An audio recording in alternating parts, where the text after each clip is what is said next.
हम लोग दो क्लासेस ले चुके हैं जिसमें 100 क्वेश्चन के आसपास किया जा चुका है और आज हम लोग का ये तीसरा क्लास है। इस तीसरे क्लास में हम लोग महाजनपद से संबंधित क्वेश्चन, बौद्ध और जैन से संबंधित क्वेश्चन को देखेंगे।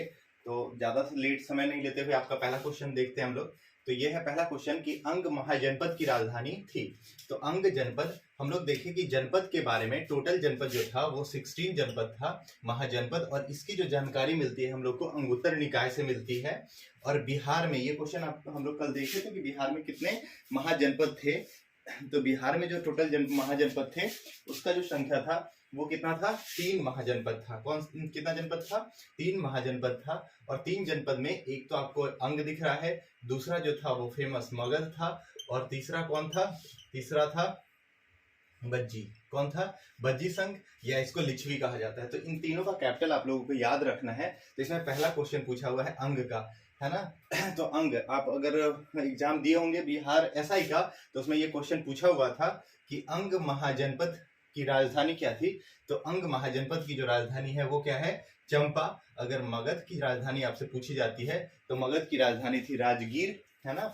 कौन थी, राजगीर या गृहब्रज। और ये बज्जी जो संघ है इसकी राजधानी भी आदमी नॉर्मली गलती करके आ जाता है, बज्जी या लिच्छवी संघ आपसे क्वेश्चन पूछ सकते हैं। तो इसकी जो राजधानी थी वो क्या थी, वैशाली, है ना।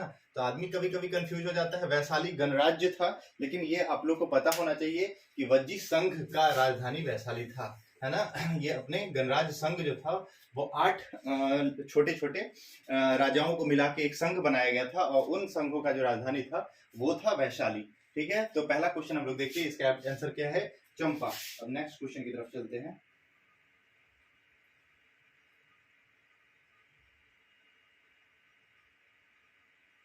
नेक्स्ट क्वेश्चन है,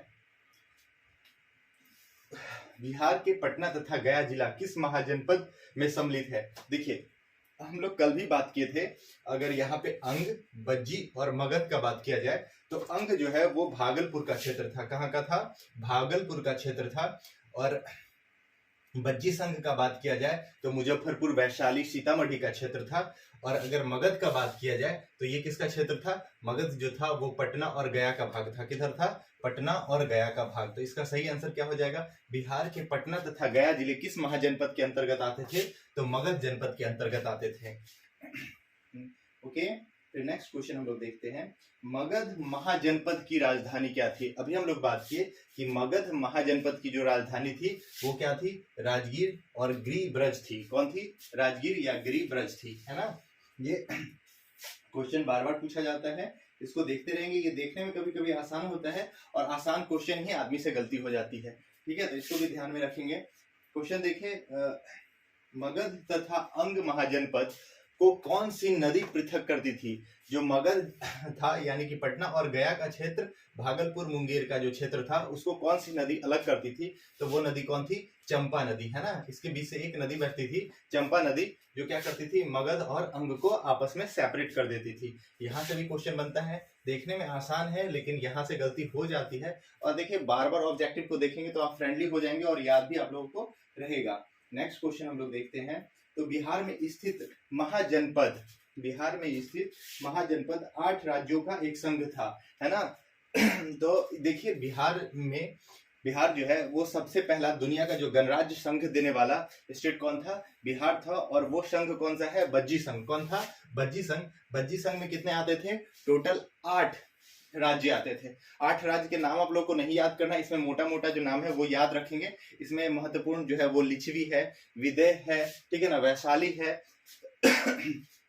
तो यहां से क्वेश्चन पूछ लेता है, और ये भी क्वेश्चन पूछ लेता है कि बज्जी संघ के अंदर कितने राज्य आते थे। तो बज्जी संघ के अंदर कितने राज्य आते थे, 8 राज्य आते थे। और बज्जी संघ का जो राजधानी था वो था वैशाली। ये भी आप लोग को याद रखना था, ये बार बार हम लिख देते हैं ताकि आप लोगों को याद रहे, है ना। बज्जी संघ था वो कितने का था, 8 राज्यों का संघ था। कितने राज्यों का संघ था, और भारत जो है वो कितने राज्यों का संघ है, और ये कहाँ पे लिखा हुआ है बताइए। भारत आर्टिकल नंबर 1 में लिखा हुआ है ना, राज्यों का संघ है। फिर देखते हैं नेक्स्ट क्वेश्चन, बज्जी संघ की राजधानी थी। देखिए यहाँ पे क्वेश्चन आ गया, बज्जी संघ की जो राजधानी थी वो क्या थी, वैशाली थी। कौन थी, वैशाली। और वैशाली के ही राजा के पुत्र कौन थे? महावीर स्वामी। कौन थे? महावीर स्वामी। ये भी बात आगे आएगा। नेक्स्ट क्वेश्चन देखते हैं, बिहार के भागों में स्थित कौन सा महाजनपद में गणतंत्र था? तो हम लोग जानते हैं कि दुनिया का पहला जो गणतंत्र था वो कौन था? वैशाली का क्षेत्र था। और वैशाली क्षेत्र किसका राजधानी था?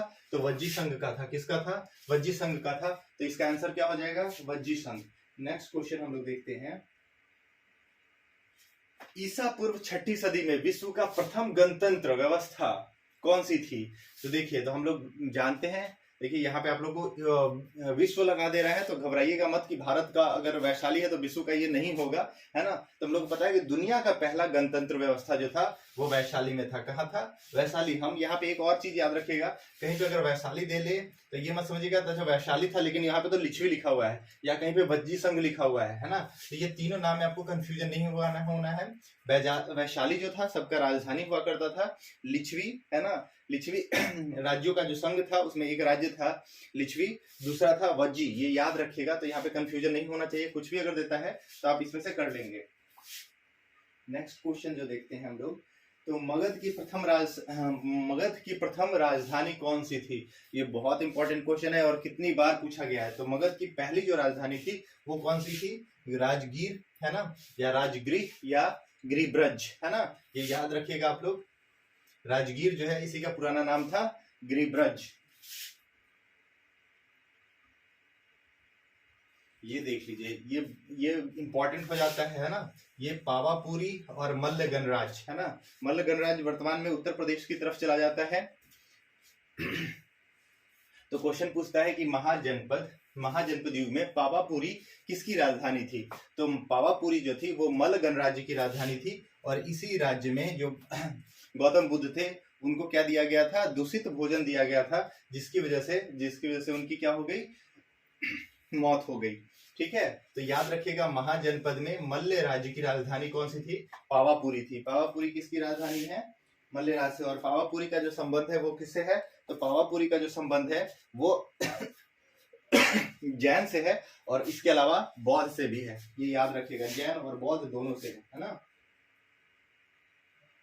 इसके नेक्स्ट क्वेश्चन देखते हैं, जैन धर्म के वास्तविक संस्थापक और 24वें तीर्थंकर महावीर का जन्म कहाँ हुआ था? बहुत इंपॉर्टेंट क्वेश्चन है। महावीर स्वामी का जो जन्म हुआ था वो कुंडग्राम में हुआ था। और कुंडग्राम किस संघ के अंदर आता था? तो ये वैशाली जिले में आता था। वर्तमान जो वैशाली है इसी वैशाली जिले में आता था कुंडग्राम। और यही कुंडग्राम में, इसी ग्राम में किनका जन्म हुआ था? तो भगवान महावीर का जन्म हुआ था।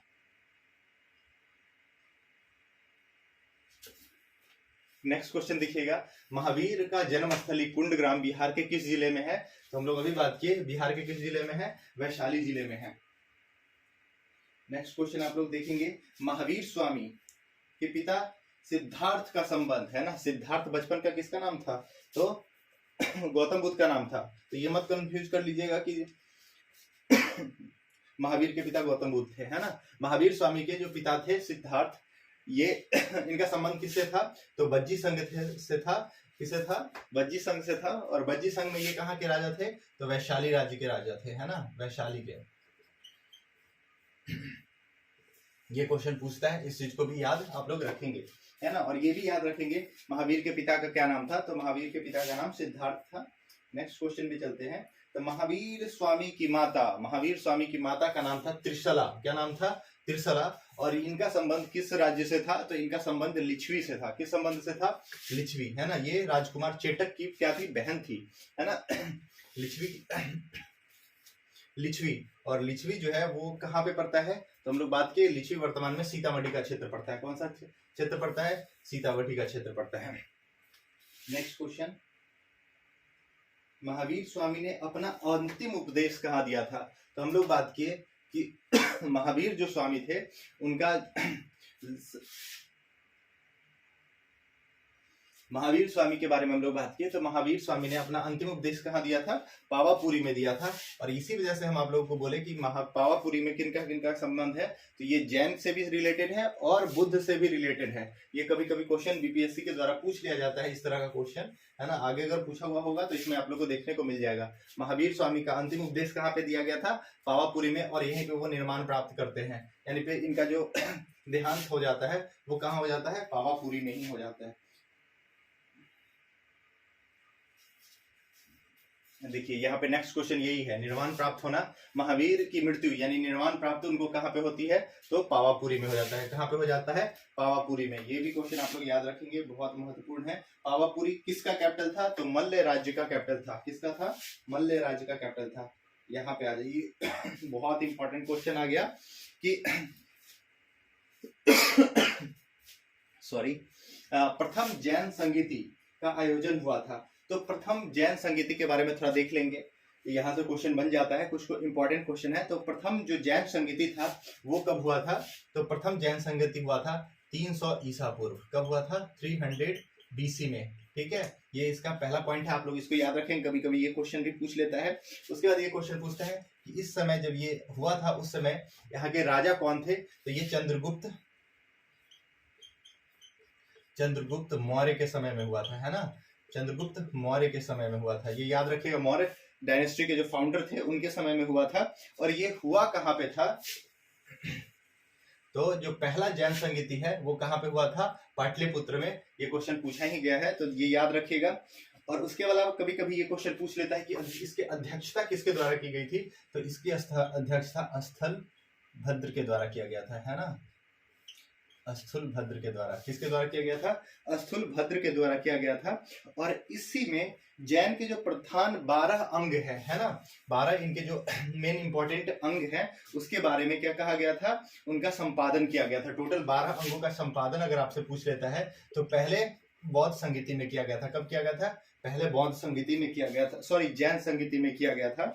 और यहाँ पे जो बौद्ध धर्म है वो 2 भाग में बट गया था, श्वेतांबर और दिगंबर में। कहा किसमें बट गया था? श्वेतांबर में और दिगंबर में, है ना।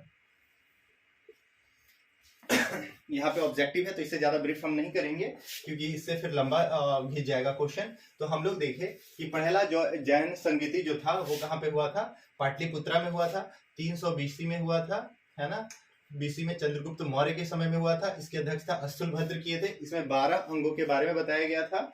और इसमें नेक्स्ट पॉइंट क्या था कि ये जो है इसी में श्वेतांबर और दिगंबर में ये डिवाइडेड हो गया था। ओके, इसमें स्टोरी है थोड़ी सी, उस चीज के बारे में अभी बात नहीं करेंगे। नेक्स्ट क्वेश्चन हम लोग चलते हैं। प्रथम जैन संगीति का आयोजन किसके शासन काल में किया गया था? तो अभी हम लोग देखें पहले जैन संगीति के जो आयोजन किया गया था चंद्रगुप्त मौर्य के समय में किया गया था। ये इंपॉर्टेंट क्वेश्चन है, इसको याद रखेंगे। बिहार से संबंधित जो भी क्वेश्चन है वो पूछा जाता है, कभी कभी आप क्या करेंगे इसको स्किप कर देंगे और यही क्वेश्चन आपके सामने में आ जाएगा। तो इसको 2 बार 3 बार वीडियो को देख ले ताकि आप लोग को ये चीज याद हो जाए। और पीडीएफ के बारे में हम बोल ही रखे हैं कि आप जैसे ही कुछ वीडियो अपलोड हो जाता है उसके बाद आप लोगों को पीडीएफ इसका अवेलेबल करवा दिया जाएगा। लेकिन सॉरी थोड़ा सा खांसी का प्रॉब्लम है। प्रथम जैन संगीति की अध्यक्षता किसने की थी? तो हम लोग अभी बात किए पहले जैन संगीति की अध्यक्षता किसने की थी? स्थूल भद्र ने की थी। किसने की थी? स्थूल भद्र ने की थी। ये याद रखिएगा। ये कब हुआ था? तो 300 बीसी में हुआ था, है ना। ये याद रखे, बीसी मतलब ईसा पूर्व, है ना। ईसा पूर्व हुआ था, बिफोर क्राइस्ट। ये याद रखेंगे, ये भी क्वेश्चन पूछा जा सकता है आप लोगों से। नेक्स्ट क्वेश्चन हम लोग देखते हैं। तो प्रथम जैन संगीति का आयोजन पाटलिपुत्र में हुआ था। देखिए प्रथम जैन संगीति का आयोजन क्या हुआ था? पाटलिपुत्र हुआ था। जिसमें क्या कार्य हुए थे? देखिए तो अभी हम लोग जो बात किए थे 4-5 पॉइंट आपको याद होगा, तो इसी में से कोई एक पॉइंट होगा। देखते हैं इसमें तो क्या लिखा हुआ है। जैन धर्म ग्रंथों को अंतिम रूप से संकलित कर लिपिबद्ध किया गया था। तो ये नहीं किया गया था, पहले में नहीं किया गया था, द्वितीय में किया गया था। कहाँ कब किया गया था? द्वितीय में किया गया था, यानी ए ऑप्शन इसका नहीं होगा। फिर नंबर देखिए दूसरा क्या लगे, जैन धर्म के 12 अंगों का प्रयण किया गया एवं जैन धर्म 2 भागों श्वेतांबर और दिगंबर में विभाजित हो गया। यानी कि अभी हम लोग बात किए गए इसमें 12 अंगों का क्या किया गया था जो मेन 12 इसके पॉइंट थे उसके बारे में इसमें संपादन किया गया था और ये जो था वो श्वेतांबर और दिगंबर में बट गया था। ओके, तो इसका सही आंसर क्या हो जाएगा? बी। ये याद रखेंगे, ये क्वेश्चन पूछा हुआ है यूपीएससी का, बहुत इंपॉर्टेंट क्वेश्चन है ये। ये क्वेश्चन एक इंपॉर्टेंट क्वेश्चन है, इसके बारे में देख लीजिएगा। लिखा हुआ है कि जैन धर्म के 12वें तीर्थंकर, उन 12 में जैन धर्म के 12वें तीर्थंकर, उनका नाम है वसु पूज्य। ठीक है, वसु पूज्य की जन्मस्थली क्या है? चंपा। क्या है? चंपा। चंपा के जगह पर अगर भागलपुर का क्षेत्र लिख दे तो भी आप लोग ये मत सोचिएगा कि ये क्या लिख दिया है ना, तो भागलपुर भी जो है वो क्या है? चंपा क्षेत्र में ही आता था। ओके,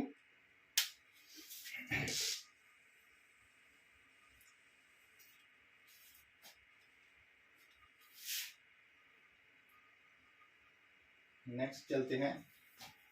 तो बौद्ध धर्म के संस्थापक, अब आ जाता है जैन से लगभग क्वेश्चन समाप्त हो गया है। इसमें जैन से दूसरा बौद्ध संगीति के, जैन संगीति के बारे में नहीं है, उसको थोड़ा सा हम लोग देख लेंगे, क्योंकि अगर क्वेश्चन पूछ लेता तो ऐसा नहीं है कि हम लोग ब्लैंक रह जाए। तो दूसरा जो बौद्ध संगीति था, है ना, सेकंड वाला, फिर से बौद्ध की बात कर रहे हैं, द्वितीय जैन संगीति, द्वितीय जो जैन संगीति थी वो 512 ईस्वी में हुआ था। यहाँ देखिएगा ईसा पूर्व में, फिर कंफ्यूजन नहीं कर लीजिएगा, 512 ईस्वी में हुआ था। और इसका जो आयोजन है वो कहाँ किया गया था? वल्लभी में किया गया था। कहाँ किया गया था? वल्लभी में किया गया था। ये भी याद रखिएगा, ये क्वेश्चन पूछा जा रहा है कि ये यहाँ पे दो क्वेश्चन इंपॉर्टेंट रूप से पूछा जाता है कि द्वितीय बौद्ध संगीति कब आयोजित किया गया था? तो 512 ईस्वी में। कब किया गया था? 512 एडी में, है ना, ईस्वी में। ये याद रखिएगा, बीसी से कभी कंफ्यूज मत कर लीजिएगा। इसका आयोजन कहाँ किया गया था? वल्लभी में किया गया था। और इसके अध्यक्ष कौन थे? ये कितनी बार क्वेश्चन पूछा गया है। क्षमा श्रवण इसके अध्यक्ष थे। कौन थे? क्षमा श्रवण इसके क्या थे? अध्यक्ष थे। ये भी याद रखिएगा कि जब द्वितीय अध्यक्षता की गई थी तो उसके अध्यक्ष कौन थे? तो क्षमा श्रवण थे।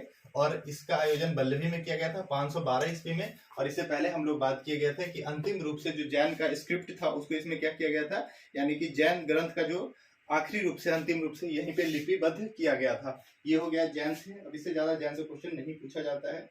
उसके अलावा इंडियन एंशिएंट हिस्ट्री में आप लोग इसे ज्यादा पढ़ेंगे, बिहार से रिलेटेड क्वेश्चन नहीं आता है। नेक्स्ट क्वेश्चन हम लोग देख रहे हैं कि बौद्ध धर्म के संस्थापक गौतम बुद्ध गृह त्याग के उपरांत सर्वप्रथम कहाँ गए थे? ये मोस्ट इंपॉर्टेंट क्वेश्चन है और ये क्वेश्चन कितने बार पूछा गया याद रखिएगा। तो बौद्ध जो के संस्थापक गौतम बुद्ध थे, जब वो गृह त्याग करते हैं वो तो सबसे पहले कहाँ आते हैं? वैशाली जिला में आते हैं। और यहाँ पे उनके पहले गुरु जिनका नाम है अलार कलाम, ये याद रखिएगा। ये क्वेश्चन पूछता है कि गौतम बुद्ध के गुरु का नाम क्या है? तो गौतम बुद्ध के गुरु का नाम क्या है? अलार कलाम। ये पहले गुरु है, ये चीज भी याद रखिएगा। और ये सबसे पहले कहाँ पहुंचते हैं? वैशाली के समीप गुरु अलार कलाम के आश्रम में। ये याद रखेंगे। फिर नेक्स्ट क्वेश्चन चलते हैं।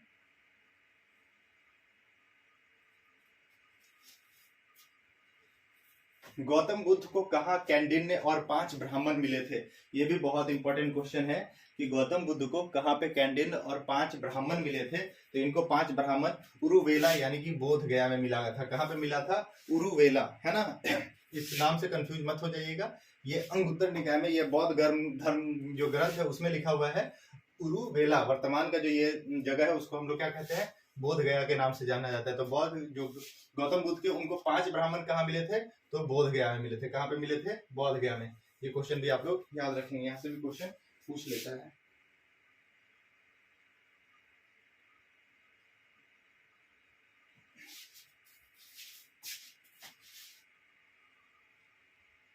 नेक्स्ट क्वेश्चन हम लोग देखेंगे, गौतम बुद्ध को ज्ञान प्राप्त हुआ था। ये बहुत कॉमन क्वेश्चन है, हम लोग को पता है गौतम बुद्ध को कब ज्ञान प्राप्त, कहाँ ज्ञान प्राप्त हुआ था?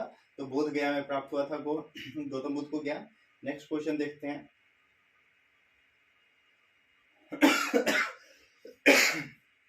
सॉरी, गौतम बुद्ध को किस नदी के किनारे ज्ञान प्राप्त हुआ था? तो गौतम बुद्ध को निरंजना नदी, है ना, कहीं कहीं पे इसको फल्गु नाम से भी डिनोट किया जाता है। तो आप लोग फल्गु का भी आंसर अगर रहे तो गलत मत समझिएगा। निरंजना और फल्गु लगभग सेम ही नदी है, हालांकि थोड़ा सा डिफरेंट दोनों का धारा है। ये बगल से दोनों पैरेलल आके मिल जाती है और एक ही नदी से निकली हुई है, फिर एक ही नदी में मिल जाती है। तो गौतम बुद्ध को किस नदी के किनारे ज्ञान हुआ था? तो निरंजना नदी के नाम जगह पे इनको क्या हुआ था? ज्ञान की प्राप्ति हुई थी। नेक्स्ट क्वेश्चन आप लोग देखेंगे। यहाँ पे है क्वेश्चन, राजगृह में आयोजित प्रथम बौद्ध संगीति में कौन से कार्य हुए थे? बहुत इंपॉर्टेंट है। जो पहला बौद्ध संगीति का आयोजन किया गया था वो कहाँ किया गया था? राजगृह में, यानी कि राजगीर में किया गया था। ये कब किया गया था इस चीज को भी याद रखेंगे। तो ये 483 बीसी में किया गया था। कब किया गया था? 483 बीसी में, यानी कि 483 ईसा पूर्व किया गया था। इसके अध्यक्ष कौन थे? तो महाकश्यप इसके अध्यक्ष थे। महाकश्यप इसके क्या थे? अध्यक्ष थे। और ये जो पहला किया गया था वो किसके राज्य में किया गया? राजा इस समय कौन था? इस समय जो राजा था उसका नाम था अजातशत्रु। अजातशत्रु। कभी कभी क्वेश्चन पूछ लेता है कि अजातशत्रु की जगह पे हर्यक वंश लिखा हुआ रहेगा, तो कंफ्यूज मत हो जाइएगा। अजातशत्रु हर्यक वंश का था। हर्यक वंश का जो फाउंडर है वो कौन था? बिंबिसार था। कौन था? बिंबिसार। तो इससे भी आप लोगों को कंफ्यूज नहीं होना है। और इसका सबसे इंपॉर्टेंट है कि जो बौद्ध धर्म का 3 पिटक, त्रिपिटक जो है, जिसमें विनय पिटक, अभिधम पिटक और शुद्ध पिटक आता है। तो इसमें 2 पिटक, यानी कि विनय पिटक, विनय और शुद्ध पिटक, है ना, शुद्ध पिटक, ये दोनों पिटक, जो पिटक मतलब टोकरी होता है, तो विनय और शुद्ध पिटक जो है, इसी जो दूसरी बौद्ध संगीति हुई थी इसी में इस चीज को क्या किया गया था? संकलन किया गया था। तो ये भी चीज आप लोग याद रखेंगे। तो यहाँ पे हम लोग देख लेते हैं स्टेटमेंट के बारे में। राजगृह में आयोजित प्रथम बौद्ध संगीति में से कौन से कार्य हुए थे? बौद्ध धर्म 2 भागों में बट गया था। ठीक है, तो पहले बौद्ध संगीति में बौद्ध धर्म जो है वो किसी भाग में नहीं बटता है। ठीक है, उसके बाद है बुद्ध की शिक्षाओं का संकलन हेतु शुद्ध पिटक और विनय पिटक, इसी चीज के बारे में भी बात किया ना, शुद्ध पिटक और विनय पिटक, है ना, इसका संकलन किया गया था। तो ये बात बिल्कुल सही है। नेक्स्ट है बौद्ध धर्म 2 भाग, हीनयान और महायान में बट गया था। तो ये बिल्कुल भी नहीं हुआ था, यानी कि इसका ऑप्शन बी सही होगा। ओके,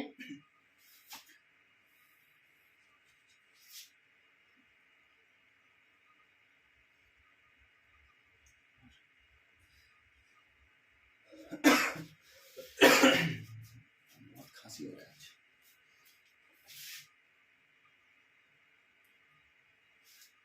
हम लोग क्या बात किए कि प्रथम बौद्ध संगीति कब हुई थी? यहाँ पे लिख ले, क्योंकि वहां पे आ रहा था व्हाट्सएप, इस वजह से आपको प्रॉब्लम हुआ था। पहली बौद्ध संगीति कब हुई थी? 1483 बीसी में, ये याद रखेंगे। ठीक है ना। इसकी अध्यक्षता कौन किया था? महाकश्यप किया था, ये भी याद रखेंगे। किसके समय में हुआ था? अजातशत्रु के समय में हुआ था, है ना। कहाँ पे हुआ था? तो राजगृह में हुआ था, है ना। उसके अलावा क्या है कि इसमें विनय पिटक, ये याद रखें, बहुत इंपॉर्टेंट है, विनय पिटक और शुद्ध पिटक, है ना। शुद्ध पिटक ये बौद्ध धर्म का महत्वपूर्ण पुस्तक है। दोनों की रचना हुई थी। आपसे क्वेश्चन पूछेगा विनय पिटक और शुद्ध पिटक की रचना किस बौद्ध संगीति में हुई थी? तो प्रथम बौद्ध संगीति में इसकी रचना की गई थी, है ना। तो ये क्वेश्चन आप लोग याद रखेंगे। फिर नेक्स्ट की तरफ चलते हैं हम लोग। द्वितीय बौद्ध संगीति का आयोजन, इस चीज के भी बारे में थोड़ा सा हम लोग देख लेते हैं। द्वितीय बौद्ध संगीति का जो आयोजन है वो कब किया गया था? ठीक उसके पहले वाले से 100 साल बाद, यानी कि पहला 483 बीसी में किया गया था। दूसरा कब किया गया था? 383 बीसी में। कब किया गया था? 383 बीसी में किया गया था। इसकी जो अध्यक्षता की गई थी उसके किसके द्वारा किया गया था? तो सभ्यकामी के द्वारा किया गया था। किसके द्वारा किया गया था? सभ्यकामी में। यहाँ पे जो राजा थे उनका नाम था कालाशोक, और कालाशोक जो राजा थे वो किस वंश के थे? शिशुनाग वंश के थे। किसके थे? शिशुनाग वंश के। ये भी क्वेश्चन पूछा गया, द्वितीय बौद्ध संगीति किसके शासनकाल में हुआ था? तो कालाशोक के समय में हुआ था, कालाशोक, है ना। और ये किस डायनेस्टी से आता था? तो शिशुनाग डायनेस्टी से आता था, शिशुनाग डायनेस्टी से आता था। और इसके कहाँ पे किया गया था? तो दूसरा बौद्ध संगीति वैशाली में किया गया था। ओके, ये बात आप लोग याद रखेंगे।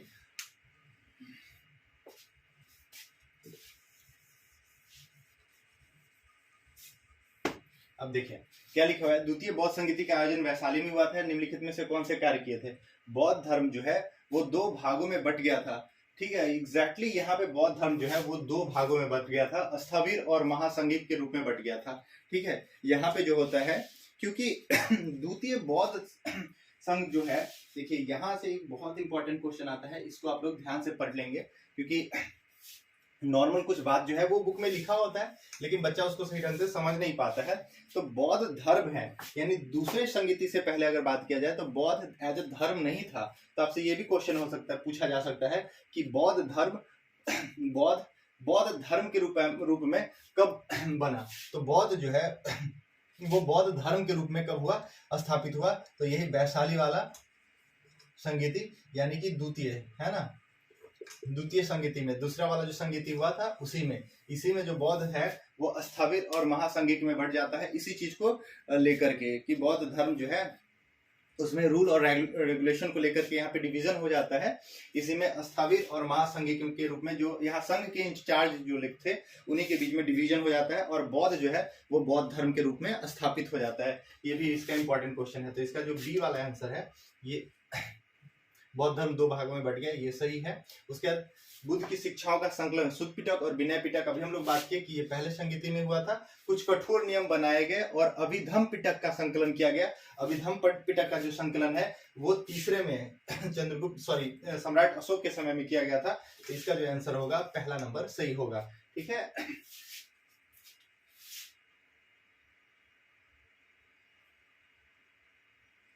तीसरा बौद्ध संगीति के बारे में हम लोग देख लेते हैं थोड़ा सा। थर्ड बौद्ध संगीति क्या है ना। तो तीसरा बौद्ध संगीति का आयोजन जो है वो किया गया था पाटलिपुत्रा में। ये बात बिल्कुल सही है, इसमें कोई दिक्कत नहीं है कि तीसरा बौद्ध संगीति का आयोजन कहा गया था पाटलिपुत्रा में। अच्छा, ये तो क्वेश्चन ही है, तीसरे बौद्ध संगीति का आयोजन पाटलिपुत्र में हुआ। इसमें क्या कार्य किए गए? बौद्ध धर्म जो है दो भाग में, हीनयान और महायान में बट गया। ऐसा नहीं हुआ था, ये चौथे में कनिष्क के समय में ऐसा हुआ था, यानी कि पहला वाला जो स्टेटमेंट है वो गलत है। तीसरा को लेकर बुद्ध की शिक्षाओं का संकलन, सुत्त पिटक और विनय पिटक का इसमें संग्रह हुआ नहीं। हम लोग जानते हैं सुत्त पिटक और विनय पिटक पहले बौद्ध संगीति में हुआ। बौद्ध धर्म दो भाग में, स्थावीर और महासंगीत में बट गया। तो ये भी हम लोग जानते हैं कि स्थावीर और महावीर महासंगिका में जो बटा था वो दूसरा बौद्ध संगीति में बटा था। तीसरा, कुछ कठोर नियम बनाए गए तथा अभिधम पिटक की संकलन किया गया, यानी कि ऑप्शन नंबर डी इसका जो है सही है। यहाँ पे देखिए थोड़ा आराम से पढ़ेंगे क्योंकि आज मेरा थोड़ा सा स्वास्थ्य भी खराब है और आवाज थोड़ा सा फंस रहा है, बार बार खांसी हो रहा है, इस वजह से हम थोड़ा स्लो पढ़ा रहे हैं। यहाँ से क्वेश्चन आएगा और इसको आप लोग देखते रहें, बहुत इंपॉर्टेंट है। नेक्स्ट क्वेश्चन चलते हैं, थोड़ा फास्ट हम लोग कर लेते हैं क्योंकि टाइम ज्यादा लग जा रहा है, फिर वीडियो इतना लंबा करना सही नहीं रहेगा। निम्नलिखित में से किस नगर में महात्मा बुद्ध का घनिष्ठ संबंध रहा था? देखिए महात्मा बुद्ध के बारे में, वैसे महात्मा बुद्ध का जो सबसे ज्यादा संबंध रहा था वो विजयनगर से था। कहां से था? सॉरी, विजयनगर से नहीं था। प्रसेनजीत कहाँ का राजा था? प्रसेनजीत कहाँ का राजा था? कौशाम्बी। यस, वो कहाँ का राजा था? कौशाम्बी से इनका बहुत घनिष्ठ संबंध रहा था। लेकिन उसके अलावा अगर इनका रिलेशन देखा जाए तो वो बौद्ध गया से भी संबंधित थे, क्योंकि यहाँ पे उनको क्या मिला था? पहला ज्ञान प्राप्त हुआ था। राजगीर में वो बहुत सारे उपदेश दिए और वैशाली में भी उनके बारे में जो दूसरा बौद्ध संगीति हुआ था और पहले गुरु भी वैशाली के ही रहने वाले थे। तो इसकी वजह से इसका आंसर क्या हो जाएगा? ये सभी जो है महात्मा बुद्ध का जो है घनिष्ठ संबंध इन सभी जगहों से था। नेक्स्ट क्वेश्चन देखते हैं हम लोग। गौतम बुद्ध ने पाटलिपुत्र के विनाश के कारणों की भविष्यवाणी की थी। ये बहुत इंपॉर्टेंट क्वेश्चन है, इसको भी ध्यान में रखेंगे। तो महात्मा बुद्ध ने जो पटना है उसके बारे में बताया था कि ये पटना जो एक समय पूरी तरह से डिस्ट्रॉय हो जाएगा। इसमें 3 फैक्टर वो बताए थे। पहला क्या था? बाढ़ से वो पूरी तरह से प्रभावित हो जाएगा। दूसरा क्या है? अग्नि से होगा। और आंतरिक कलह जो है इस चीज से क्या होगा? पटना पूरी तरह से बर्बाद हो जाएगा। ठीक है, तो अंततः यही हुआ कि पटना क्या हुआ कि पटना जो कैपिटल था वो पूरी तरह से समाप्त कर दिया गया। और उसके बाद फिर से ये किसके समय में आया? तो शेरशाह सूरी के समय में।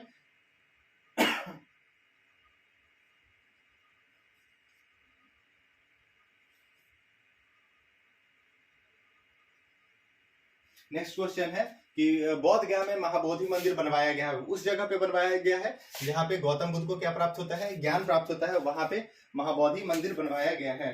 नेक्स्ट क्वेश्चन हम लोग देखते हैं।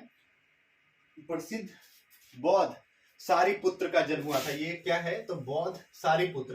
तो भगवान बुद्ध जब जीवित थे और जब वो उपदेश देते थे तो उनके कोई प्रिय शिष्य रहे होंगे, तो उसमें 2 प्रिय उनके प्रमुख शिष्य थे, उसमें से एक शिष्य का नाम था सारिपुत्र, है ना। और तो इस सारिपुत्र का जो जन्म हुआ था वो वैशाली जिला में हुआ था। कहाँ पे हुआ था, यहाँ पे तो वैशाली, नालंदा लिखा हुआ है, इसको सही कर लीजिएगा। उसका जन्म कहाँ हुआ था, वैशाली में हुआ था। कहाँ हुआ था, सारिपुत्र का जो जन्म हुआ था वो वैशाली में हुआ था।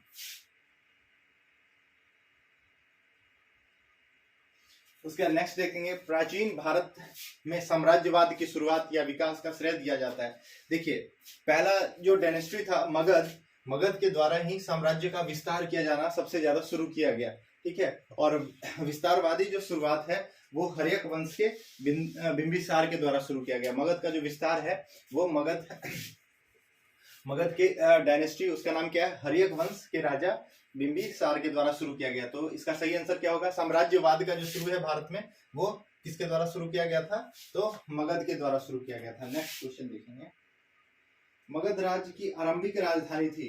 तो मगध की पहली राजधानी अभी हम लोग बात किए तो गिरिब्रज, राजगिरी या राजगीर थी। इसका सही आंसर क्या होगा, राजगीर। नेक्स्ट क्वेश्चन हम लोग देखेंगे, महाभारत और पुराणों के अनुसार मगध का सर्वप्रथम राजवंश था। मगध का, अगर यहाँ पे देखें महाभारत और पुराण का जिक्र किया गया है ना, महाभारत और पुराण। तो महाभारत में कौन था, हम लोग जरासंध के बारे में जानते हैं, और जरासंध जो था वो बृहद्रथ वंश का था। किस वंश का था, बृहद्रथ वंश का था, है ना। तो यहाँ इसका महाभारत और पुराने के अनुसार मगध का जो सर्वप्रथम राजवंश था वो कौन था, बृहद्रथ वंश था। इसको भी आप लोग याद रखेंगे। नेक्स्ट क्वेश्चन, मगध जनपद का संस्थापक कौन था। तो सेम क्वेश्चन है, तो मगध जनपद का संस्थापक बृहद्रथ या जरासंध था। इससे आगे चलते हैं, मगध साम्राज्य का वास्तविक शासक आ गया यहाँ पे, है ना। तो देखिए, मगध साम्राज्य का जो वास्तविक संस्थापना माना जाता है वो माना जाता है 600 BC में, है ना, ईसा पूर्व 600 ईसा पूर्व में। और 600 ईसा पूर्व में यहाँ पे हर्यक वंश की स्थापना होती है, और हर्यक वंश का जो संस्थापक होता है वो होता है बिंबिसार। यहाँ से क्वेश्चन पूछा जा सकता है। नेक्स्ट क्वेश्चन में चलेंगे,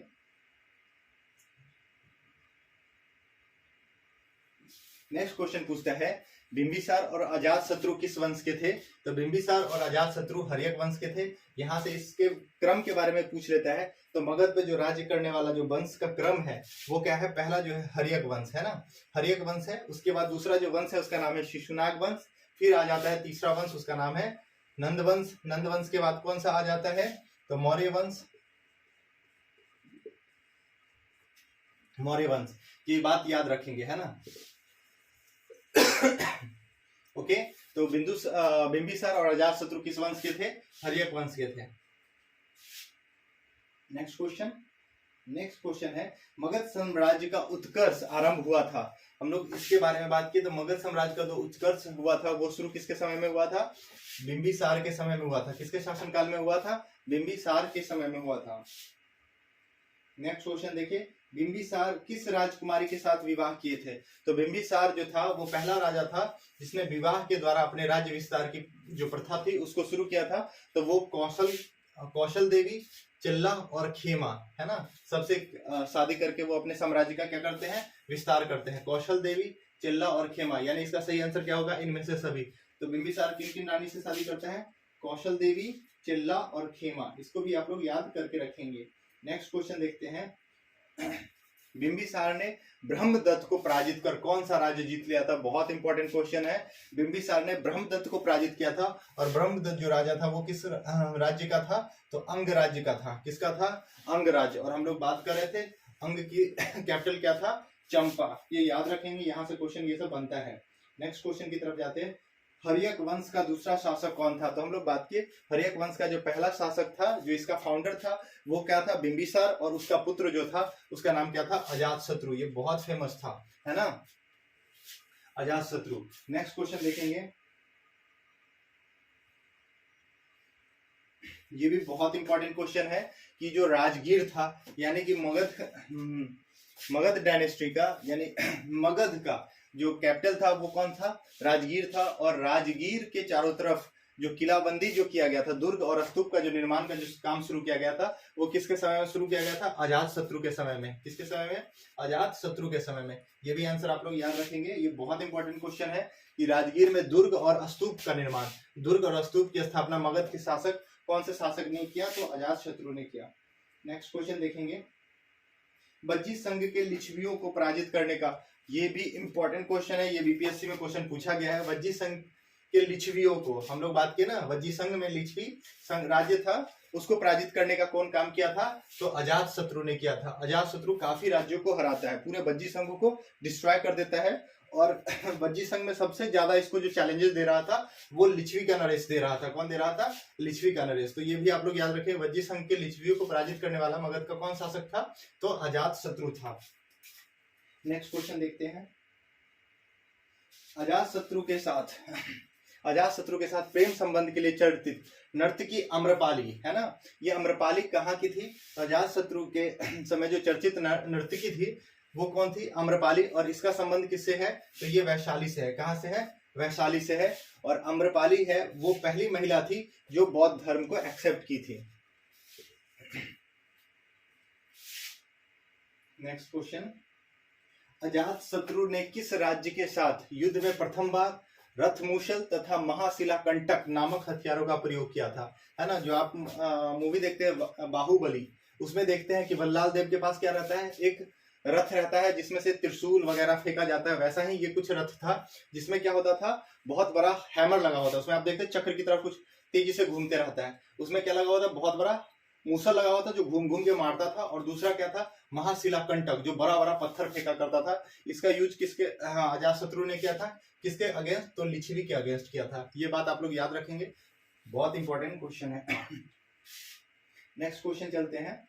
नेक्स्ट क्वेश्चन है, प्रथम मगध गणराज्य का उत्कर्ष किस शताब्दी में हुआ? तो हम लोग मगध के बारे में जानते हैं कि मगध की जो 6ठी शताब्दी में हुई। कितनी बार बात की है? 600 BC में इसका उत्कर्ष हुआ था।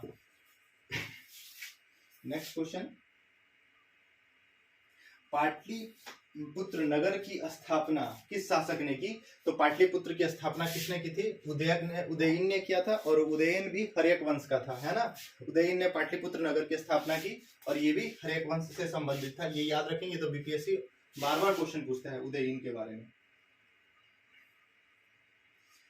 किस राजा ने पाटलिपुत्र को सर्वप्रथम मगध की राजधानी बनाई? ये बहुत इंपॉर्टेंट है। देखिए, पाटलिपुत्र को बसाया कौन था? उदयन ने। और उसी ने पाटलिपुत्र को क्या किया था?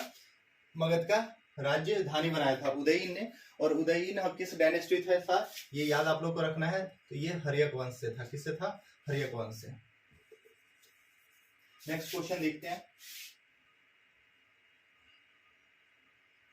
हर्यक वंश का लास्ट शासक कौन था? तो हर्यक वंश का जो लास्ट शासक था वो था नागदशक। कौन था? नागदशक। ये भी क्वेश्चन पूछा जाता है, बहुत बच्चा इसको उदयन मार के आ जाता है, तो आप लोग उदयन नहीं मारिएगा। हर्यक वंश का लास्ट जो शासक था वो नागदशक था, है ना। हर्यक वंश के उपरांत मगध पर किसने सत्ता की स्थापना की? किस वंश की सत्ता स्थापित हुई?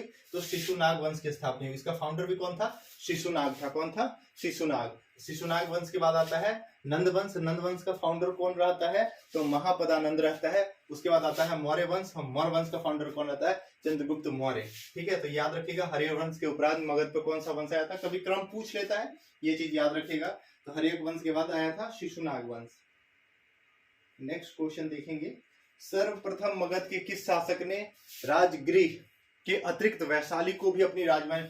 वेरी इंपॉर्टेंट क्वेश्चन है ना, इसको याद रखिएगा। तो कौन सा राजा था? ये क्वेश्चन सीधा पूछ सकता है कि मगध का दो राजधानी बनाने वाला राजा कौन था, है ना। दो राजधानी बनाने वाला कौन था? शिशुनाग। कौन था? शिशुनाग। ये याद रखिएगा, शिशुनाग वंश का संस्थापक शिशुनाग था। वो क्या किया था कि अपना जो कैपिटल था वो क्या किया था? वैशाली में भी लेके आया था, है ना, पटना और वैशाली में। नेक्स्ट क्वेश्चन देखेंगे, किस शासक ने पाटलिपुत्र को पुनः राजधानी बनाया और तब से मगध का जो साम्राज्य की राजधानी है वो पाटलिपुत्र ही रह गया? ये मोस्ट इंपॉर्टेंट क्वेश्चन है, इस चीज को भी याद रखेंगे। तो वो कौन सा शासक था? कालाशोक, है ना। कौन था? कालाशोक। कालाशोक ने ही देखिए, कालाशोक का जो पिता थे शिशुनाग, वो क्या करते हैं? राजधानी पाटलिपुत्र से कहाँ लेके आ जाते हैं? वैशाली में। कहाँ लेके आ जाते हैं, वैशाली में। और काला शोक के समय में ही वैशाली में क्या होता है दूसरा बौद्ध संगीति होता है। उसके बाद काला शोक क्या करता है कि कैपिटल को वैशाली से शिफ्ट कर देता है, कहाँ, पाटलिपुत्र कर देता है। और अंत तक जब तक मगध डायनेस्टी रहता है तब तक पाटलिपुत्रा में ही ये कैपिटल रह जाता है। ये क्वेश्चन बहुत इंपॉर्टेंट है, आप लोग को याद रखिएगा कि पाटलिपुत्र को लास्ट टाइम किस मगध डायनेस्टी ने के शासक ने क्या किया था, शिफ्ट किया था। तो सबसे लास्ट में किसने किया था, तो काला शोक ने किया था। ये बात आप लोग याद रखेंगे। ओके, ये आज के वीडियो का लास्ट क्वेश्चन था। इसके बाद हम लोग कल करेंगे, थोड़ा सा मेरा थ्रोट का प्रॉब्लम है। ओके, इतना के लिए धन्यवाद।